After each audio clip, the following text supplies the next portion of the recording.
diversity as well. So I'm a child of immigrants from India that came to DC in the 1950s. I grew up here also as someone not speaking English as my first language. I usually don't share this, but I can say that that language is Gujarati for any of my Gujaratis in the house here. I also am here as a radical Hindu, bringing awareness to and fighting anti-Muslim racism and anti-Dalit violence.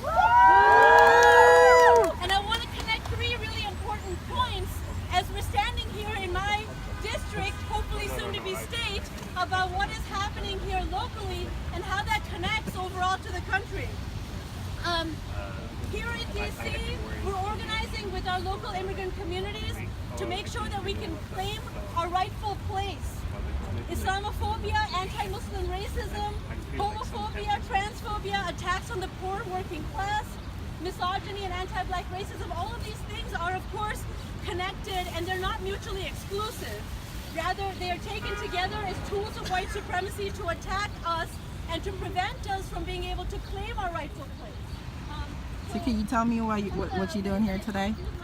I'm here to protest against the struggles that our community members need to go through, such as me and other people in my community facing deportation, black and brown bodies getting criminalized by the police or the state,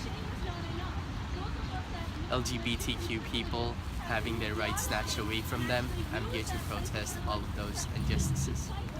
So what else do you do to get to your goal?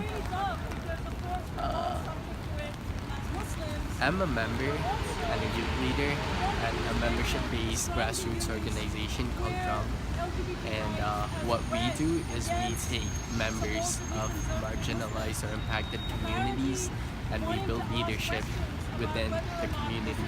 In that way they are able to raise their own voice. And we are also working on something called the Hate-Free Zone, which is collectivizing the safety of all our communities, all the impacted communities, the communities who are being dehumanized, criminalized, separated by the state and the police. And by doing so, we are enabling each other and this community to provide each other safety without depending on the state or police.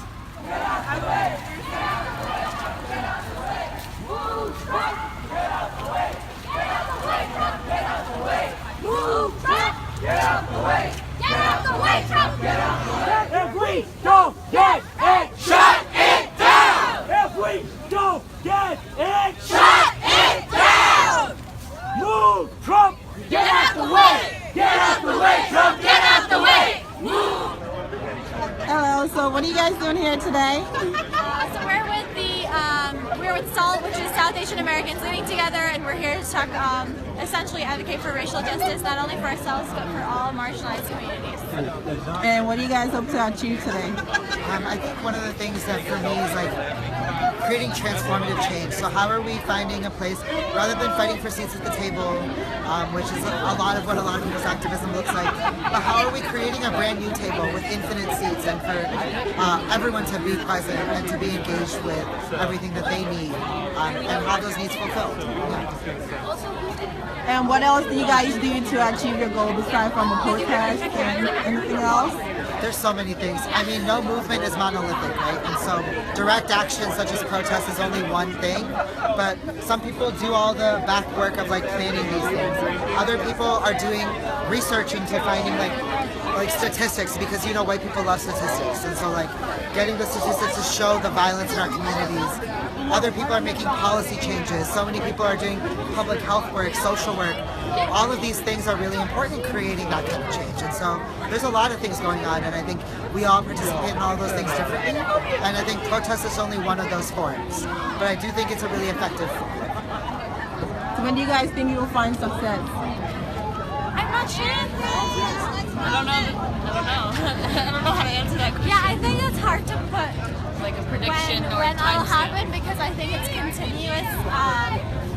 And like this stuff has been happening for centuries, and people mobilizing has also been happening for centuries. So yeah, I also think like we need to figure out how we define justice. Like I don't think we can like have like specific set goals and like say that once we've achieved those we're done, right? So like even if we've achieved whatever we're trying to achieve. So in this case, people were talking a lot about hate crimes against South Asians. So like, even if we see that decrease, that doesn't mean that our work is done. And so like, really figuring out like, how are we defining justice and how are we defining like, what are needs in our communities? And so I think that's what's really important in like framing that conversation. All right, thank you so much for answering my question.